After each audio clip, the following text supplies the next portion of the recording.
हम लोग medicine discuss कर रहे थे on the basis of pharmacological classification, जिसमें ये बात डिस्कस की जाती है कि इस क्लासिफिकेशन में जो ग्रुपिंग दी जाती है उसमें वो सारी मेडिसिन जो हो सकती है केमिकली अलग हो मगर उनका काम एक जैसा होता है, उसके बेसिस पे क्लासीफाइड उन्हें करते हैं। इस कैटेगरी में हमारी अब जो अगली मेडिसिन आ रही है वह एंटी माइक्रोबियल, एंटी मतलब अपोजिंग वर्ड के लिए यूज़ किया जाता है, तो एंटी माइक्रोबियल, माइक्रोब्स को जो इफेक्ट करे एडवर्सली नेगेटिव सेंस में, that is called anti microbial. Micro organisms या माइक्रोब्स जिनको ये अफेक्ट करती है, ये वो स्पीशीज होते हैं जो खाली आंखों से तो दिखाई नहीं देते।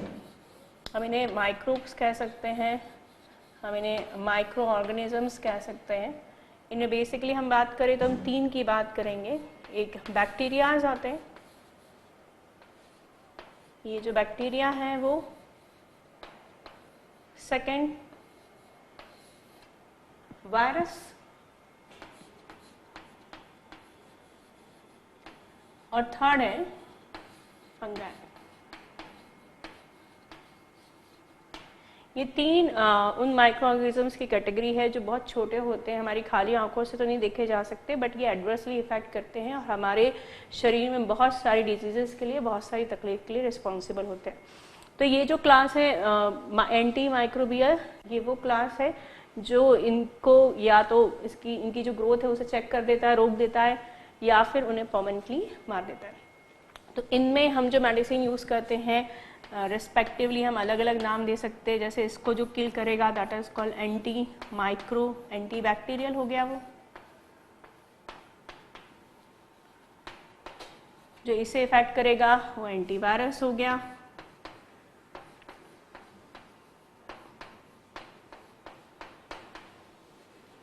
और जो इसे इफेक्ट करेगा हो गया एंटी फंगल।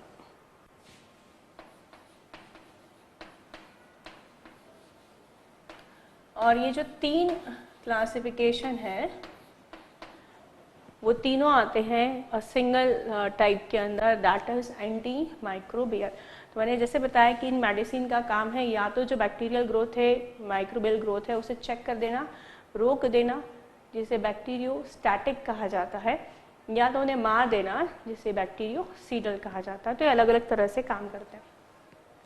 पहली बार ऐसी कोशिश पॉल हेलरिच साइंटिस्ट थे, उनके द्वारा की गई थी। और ये जो साइंटिस्ट है पॉल हेलरिच नाम था उनका, और ये जो साइंटिस्ट थे उनका रिसर्च बेसिस था, उसका एम था ऐसी केमिकल्स को फाइंड आउट करें जो होस्ट को तो इफेक्ट ना करे पर माइक्रोब्स को किल कर दे। होस्ट मतलब हमारी बॉडी होस्ट हो गई, यदि हमारी बॉडी में माइक्रो ऑर्गेनिज्म सर्वाइव कर रहा है तो उनकी जो रिसर्च थी वो ऐसे केमिकल्स के लिए थी जो होस्ट को इफेक्ट ना करे और माइक्रो ऑर्गेनिजम्स को किल कर दे।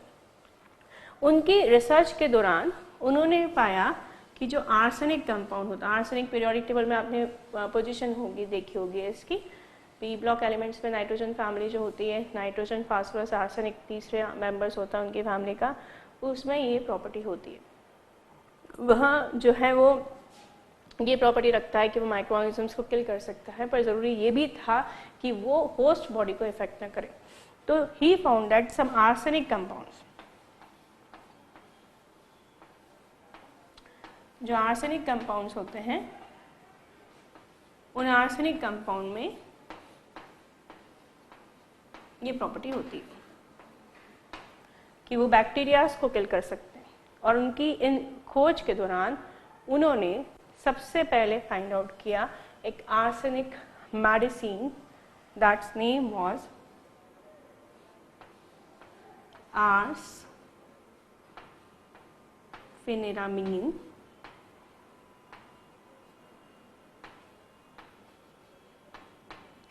या इसे ज़्यादा जाना जाता है इस नाम से, दैट इज साल्वेसन।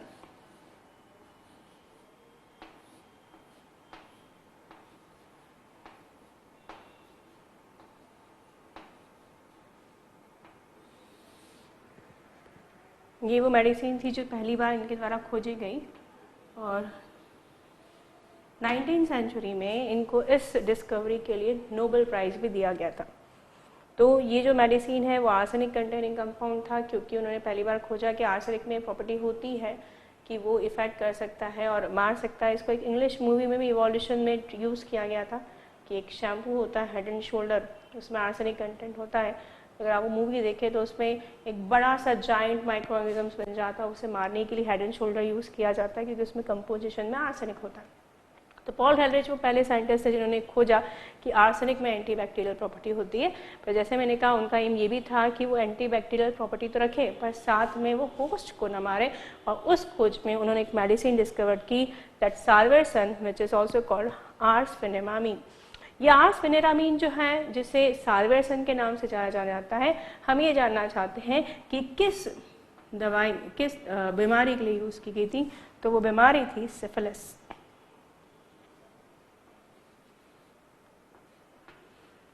सिफिलिस एक एसटीडी डिजीज़ भी मानी जाती है और ये जो सिफिलिस है इसके ट्रीटमेंट के लिए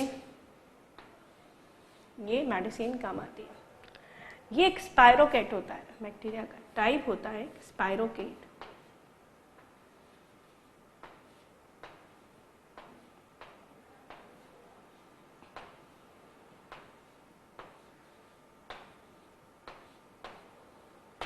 एक टाइप होता है स्पाइरोकेट, ये उसे किल करता है दवाई जिससे सिफिलिस होती है। तो ओवरऑल हमने कहा कि उन्होंने जो पहली मेडिसिन खोजी थी, इनके नाम थोड़े से कॉम्प्लिकेटेड होते हैं, आप जितनी बार रिवाइज करेंगे रिपीट करेंगे आपको उसके साथ उतने ही फैमिलियर होते जाएंगे।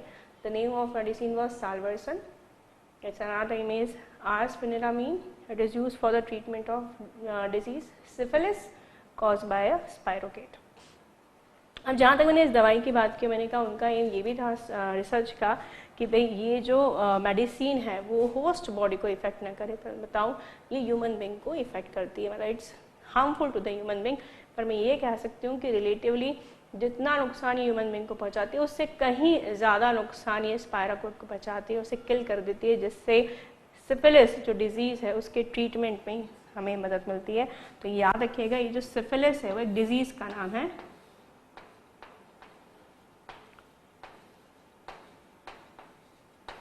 और ये जो डिजीज़ है उसके ट्रीटमेंट की ये मेडिसिन है।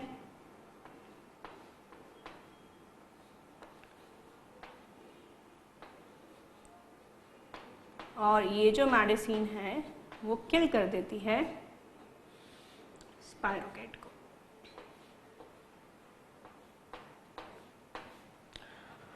तो आर्सफेनेरामीन जो मेडिसिन है वो किल करती है स्पाइरोकेट को, जो एक बीमारी कॉज करती है सिफिलिस। और जैसे अभी आप लोगों को बताया, ये भी ध्यान रखना है कि ये थोड़ा बहुत नुकसान पहुंचाती है ह्यूमन बॉडी को, मगर ये स्पाइरोकेट को एडवर्सली इफेक्ट करके मार देती है, जिससे सिफिलिस से छुटकारा मिलता है, जिसका ट्रीटमेंट हो जाता है। और जैसे बिल्कुल आप कह सकते हैं इस तरह कंपैरिजन है कि जैसे एक्सरे आप जानते हैं कि हमारी बॉडी को नुकसान पहुँचाते हैं, परंतु यदि कहीं फ्रैक्चर या उसकी कंडीशंस आपको पता करना है, इंटरनल बॉडी की सिचुएशन पता करनी, तो एक्सरे का यूज़ करना ही पड़ता है। पर वो शरीर को इतना नुकसान नहीं पहुंचाते, पर हमारी जो तकलीफ़ है उसको ज़्यादा ट्रीटमेंट देते हैं। पॉल हेलरिच को जो इसके लिए नोबेल प्राइज़ मिला था, उसके बाद में एक और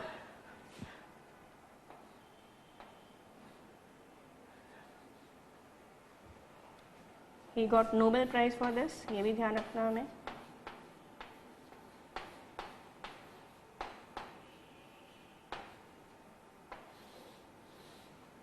इसके अलावा उन्होंने ये भी जानने की कोशिश की कि जो एजोडाइज होती है जिनमें एन डबल बॉन्ड एन होता है, जो बेसिकली डाइंग पर्पस के लिए हम इसी चैप्टर में डिस्कस करेंगे कैसे वो कपड़ों को रंगने के लिए यूज़ की जाती है, उनको कैसे एंटी माइक्रोबियल के रूप में यूज़ कर सकते हैं। बिकॉज ही फाउंड दैट कि जो आर्सेनिक मेडिसिन होते हैं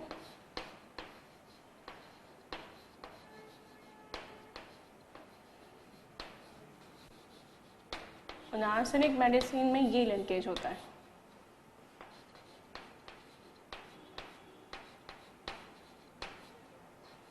एग्जाम्पल जैसे हमने भी साल्वर्सन पढ़ा, अगर हम साल्वर्सन का स्ट्रक्चर देखें,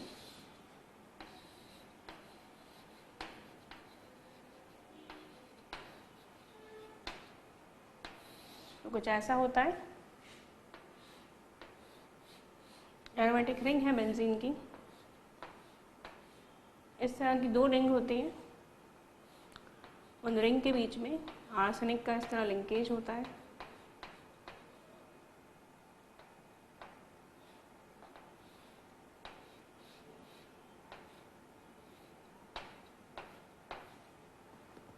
और यहाँ पर 2 फंक्शनल ग्रुप्स होते हैं।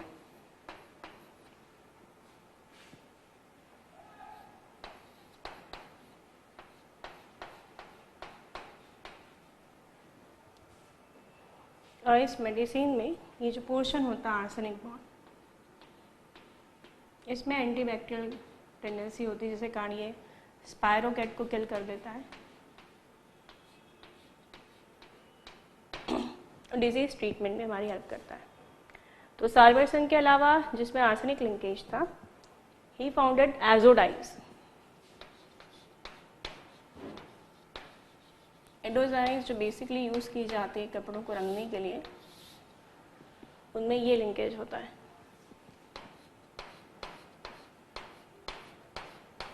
और ये जो लिंकेज है, ये लिंकेज भी एंटीबैक्टीरियल प्रॉपर्टी रखता है, ऐसा उन्होंने ढूंढा, क्योंकि सिलेक्टिवली जो टिश्यूज़ थे जो बैक्टीरियल इन्फेक्शंस के कारण इन्फेक्टेड थे, उसको जब उन्होंने ट्रीट किया एजोडाइज से, तो वो उन्होंने देखा वो वही पोर्शन कलर्ड हुआ जो बैक्टीरियली इन्फेक्टेड था। मतलब azo dyes selectively react with that portion which is bacterially infected, और उसके यूज़ के बाद वो बैक्टीरियल इन्फेक्शन कम हो गया।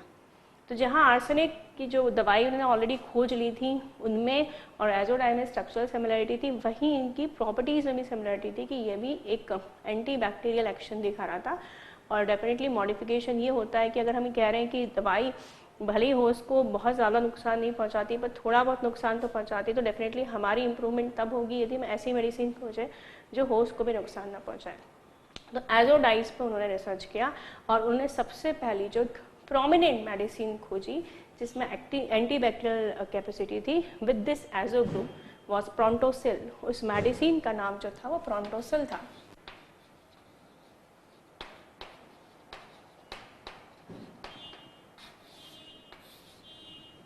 ये प्रोंटोसिल का अगर स्ट्रक्चर देखें, काफ़ी कुछ स्ट्रक्चरल सिमिलरिटी आपको यहाँ पर भी दिखाई देगी, बस फ़र्क ये है कि यहाँ पे जो आर्सेनिक लिंकेज है उसकी जगह आपको एजो लिंकेज दिखाई देगा। तो अगर हम इसका स्ट्रक्चर देखें तो ये बेंजीन रिंग लाइक दैट की जैसे हमने यूज़ की थी, और अभी हमने जो लिंकेज देखा था वो आर्सेनिक का था, और यहाँ पर एजोडाई का लिंकेज है।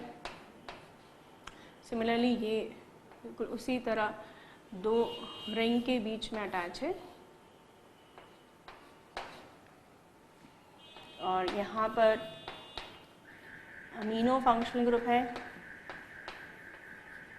और यहाँ पर पैरा पोजीशन पे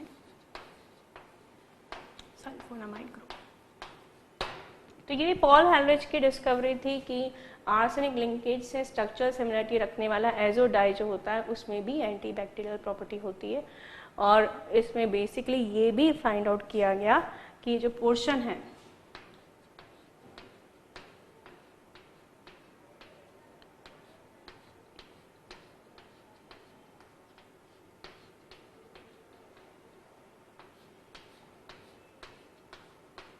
portion that is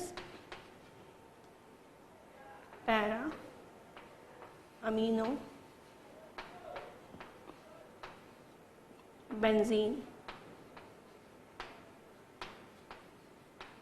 sulfonamide।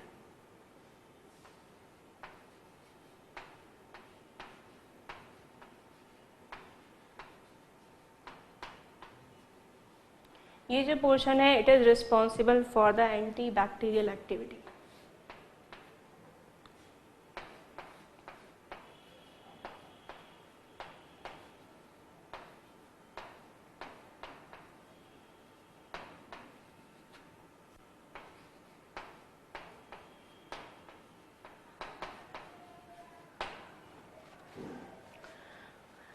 इस चीज़ ने बाकी साइंटिस्टों को इनकरेज किया कि रिलेशन निकाले किसी कंपाउंड के पर्टिकुलर स्ट्रक्चर्स में और उसकी मेडिसिनल प्रॉपर्टी में, क्योंकि अगर हमने स्टार्टिंग में जो क्लासिफिकेशन देखे थे वो classification on the basis of structure भी होते हैं कि कुछ कंपाउंड ऐसे होते हैं जिनमें स्ट्रक्चरल सिमिलरिटी होती है तो प्रॉपर्टी सिमिलरिटी भी होती है। तो जिनमें भी ये ग्रुप है, अगर हम दूसरी मेडिसिन में इसको इंट्रोड्यूस कर दे विद सम अदर पार्ट और ये रखें क्योंकि एंटीबैक्टीरियल प्रॉपर्टी दिखाता है, ये कुछ और रखें जो कुछ एडिशनल आपको इम्प्रूवमेंट दे सकता हो, लाइक होस्ट को कम इफेक्ट करना, जल्दी एब्जॉर्प्शन करना, जल्दी इफेक्ट करना, जिससे हम अलग अलग तरह के मेडिसिन बना सकते हैं। और वो सारे पार्ट जिनमें ये ग्रुप होता है उन्हें कहते हैं सल्फा ड्रग्स। तो जिन भी मेडिसिन में ग्रुप होता है उसे सल्फा ड्रग्स कहा जाता है। तो इस तरह एंटी माइक्रोबियल प्रॉपर्टी में आप पाएँ तो मेनली दो नाम आते हैं, एक तो सल्फा ड्रग्स है जिनमें एंटी माइक्रोबियल प्रॉपर्टी होती है, और सल्फा ड्रग्स के अलावा एक एंटीबायोटिक्स हम पढ़ेंगे, एंटीबायोटिक्स भी एंटी माइक्रोबियल प्रॉपर्टी रखते हैं। और इन सल्फा ड्रग्स में जो सबसे ज़्यादा यूज़ की जाने वाली मेडिसिन है वो है सल्फापेरिडीन।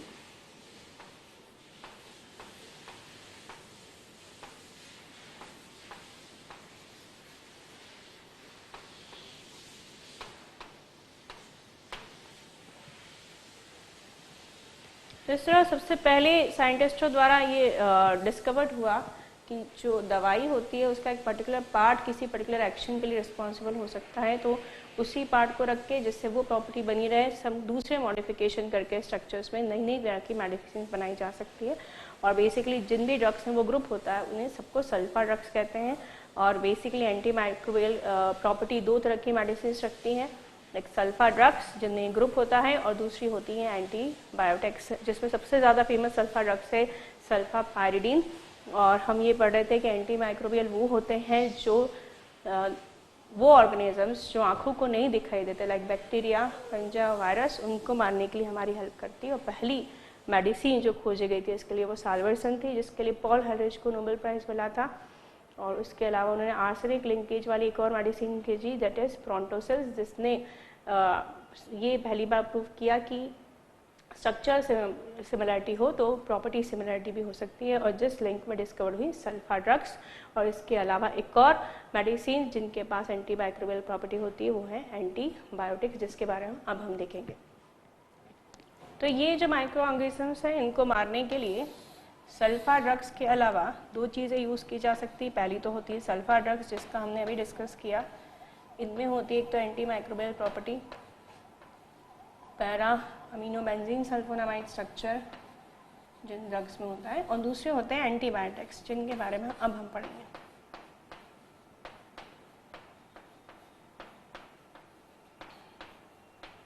ये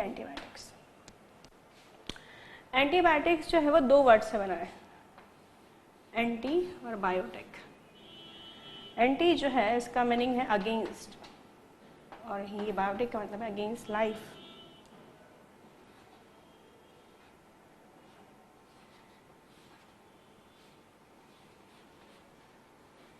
अगेंस्ट लाइफ, लाइफ के एंटी जो लाइफ को ख़त्म कर दे। सवाल उठता है किसकी लाइफ को? यही जो माइक्रो ऑर्गेनिज्म जो आंखों को नहीं दिखाई देते, बैक्टीरिया, वायरस और फंजाई, जो काम सल्फा ड्रग्स भी कर रही थी। मगर सल्फा ड्रग्स एक सिंथेटिकली प्रिपेयर्ड ड्रग है, जबकि ये जो अगेंस्ट लाइफ जिनके लिए कहा जा रहा है एंटीबायोटिक्स, इन्हें प्रोड्यूस करते हैं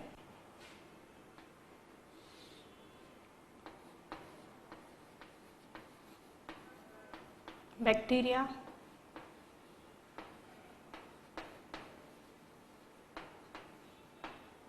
फंगाई एंड मोल्ड्स। ये तीनों भी तो माइक्रो ऑर्गेनिजम्स हैं। तो इन तीनों माइक्रो ऑर्गेनिज्म से प्रोड्यूस की जाती है एंटीबायोटिक्स, और ये एंटीबायोटिक्स भी इन्हीं को मारने के लिए काम आती है। मतलब दो चीज़ें होती है, मैंने कहा था बैक्टीरियोसीडल और बैक्टीरियोस्टैटिक, दो चीज़ हो सकती है, या तो वो बैक्टीरियल ग्रोथ को रोक रही होंगी या जो बैक्टीरिया हैं उन्हें पूरी तरह मार रही होंगी। इसलिए इनके लिए स्टार्टिंग में डेफिनेशन दी गई एंटीबायोटिक्स के लिए, it's like that a theft is used to kill another theft. एक चोर को दूसरे चोर के लिए यूज़ किया जा रहा है, क्योंकि ये प्रोड्यूस जिनके द्वारा की जा रही है उन्हीं की दूसरी स्पीशीज़ को इनको मारने के लिए यूज़ किया जा रहा है। तो यह कहते हैं the chemical produce by microbes are use to kill another microbes. तो हम इसलिए कह रहे थे एक चोर को मारने के लिए दूसरे चोर का यूज़ कर रहे हैं।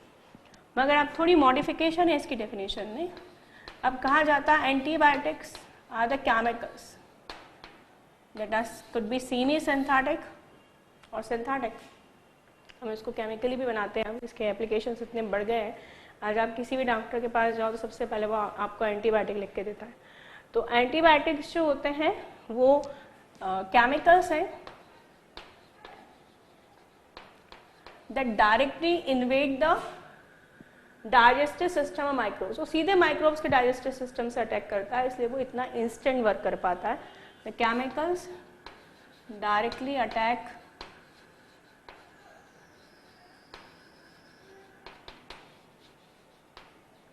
digestive system of the microorganisms.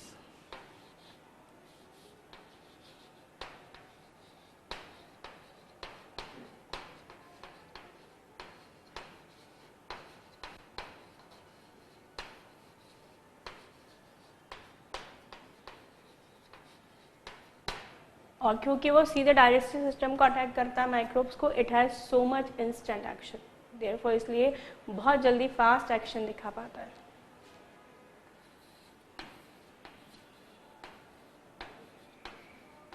Quick action,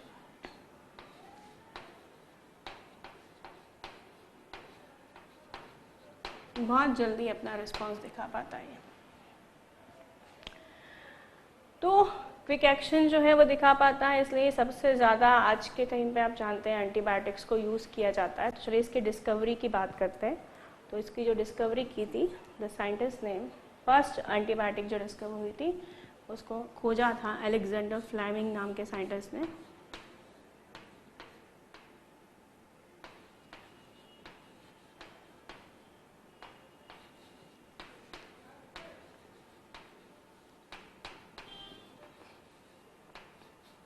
और वो पहली एंटीबायोटिक जो थी वो थी पेनिसिलिन।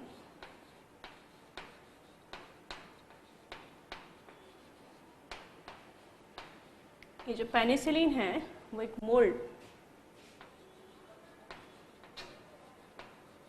आपने देखा होगा, बरसात के मौसम में छोटे छोटे ग्रोथ हो जाती है मोल्ड। इस मोल्ड का नाम था पेनिसिलिन नोटेटम।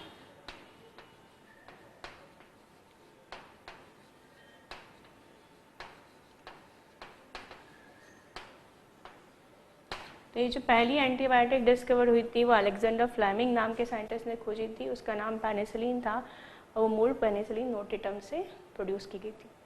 पर यदि मैं कमर्शियल लेवल पे बोलूँ तो जब ये इतनी यूज़फुल है, ये इतनी क्विक एक्शन करती हैं, तो डेफिनेटली इनकी प्रोडक्शन रिक्वायरमेंट भी ज़्यादा होगी, क्योंकि अगर मार्केट में सप्लाई ज़्यादा है मेडिसिन की, मगर कमर्शियल लेवल पे यदि आप इसको यूज़ करें पेनिसिलिन नोटेटम को, तो इसका यील्ड बहुत पुअर होता है, आपको इससे ज़्यादा मेडिसिन की क्वांटिटी नहीं मिल पाती। इसलिए कमर्शियली इसे लार्ज स्केल पे फर्मेंटेशन के थ्रू बनाया जाता है। Commercially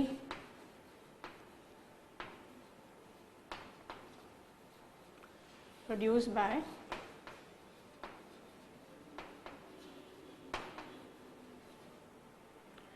large scale fermentation.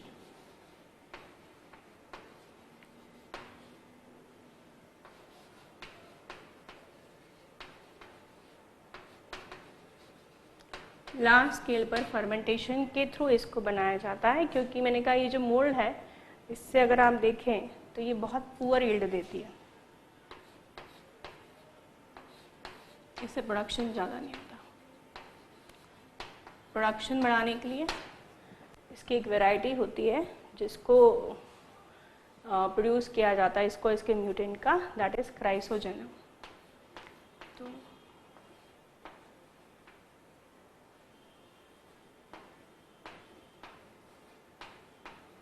Chrysogenum और एंड इट्स म्यूटेंट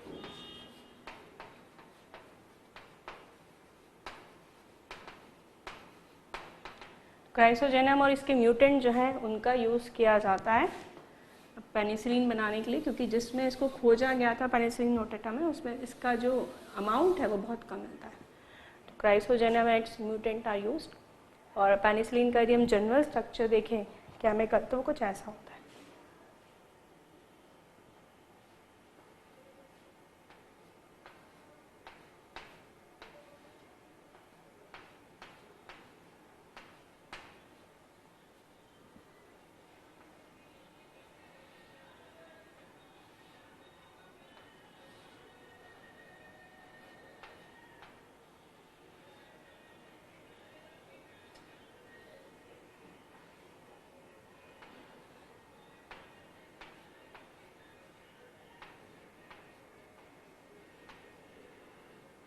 इसमें आप आर चेंज करेंगे तो डिफरेंट वैरायटी क्रिएट हो सकती है इसकी।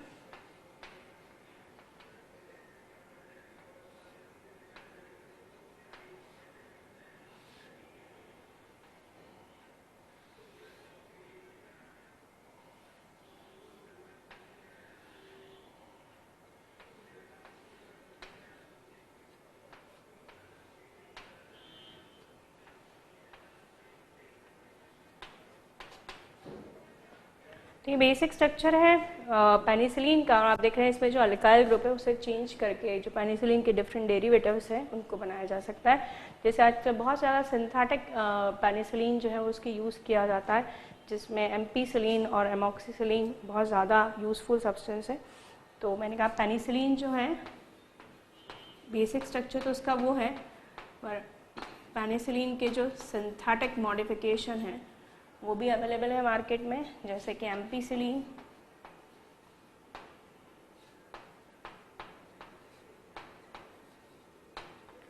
और एमॉक्सिसिलिन,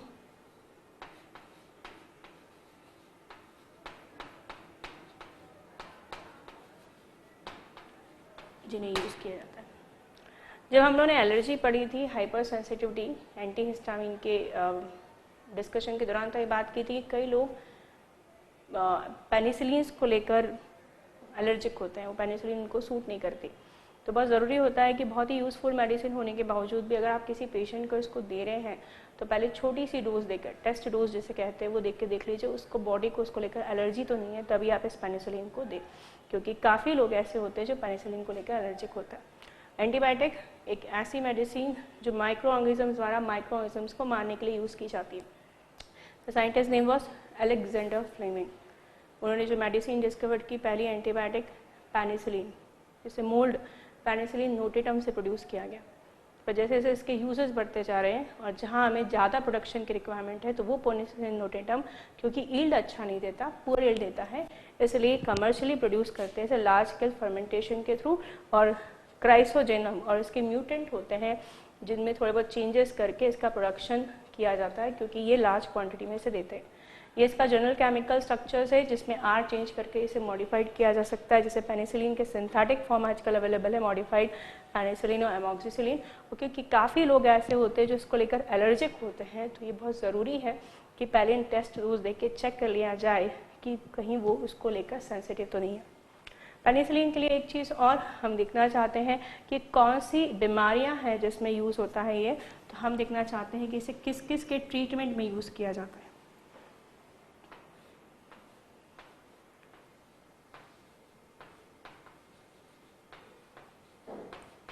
पेनिसिलिन बेसिकली उन को ट्रीटमेंट में यूज़ किया जाता है, उनके ट्रीटमेंट में जो कोकाई होते हैं, माइक्रोऑर्गेनिजम्स का टाइप कोकाई, और ग्राम पॉजिटिव बैक्टीरियाज जो होते हैं उनके ट्रीटमेंट में यूज़ किया जाता है, जिससे बहुत सारी डिजीजेज होती हैं। ग्राम पॉजिटिव बैक्टीरिया, इनसे होने वाली डिजीज़ेस को ट्रीट करने के लिए पेनिसिलिन यूज़ किया जाता है।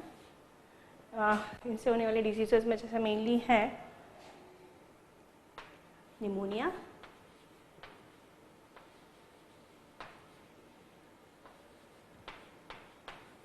ब्रोंकाइटिस,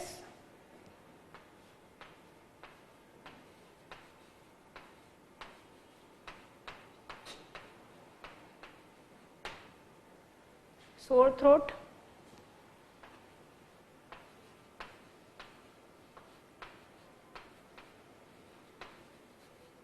एब्सेसेस, घाव जो हो जाते हैं,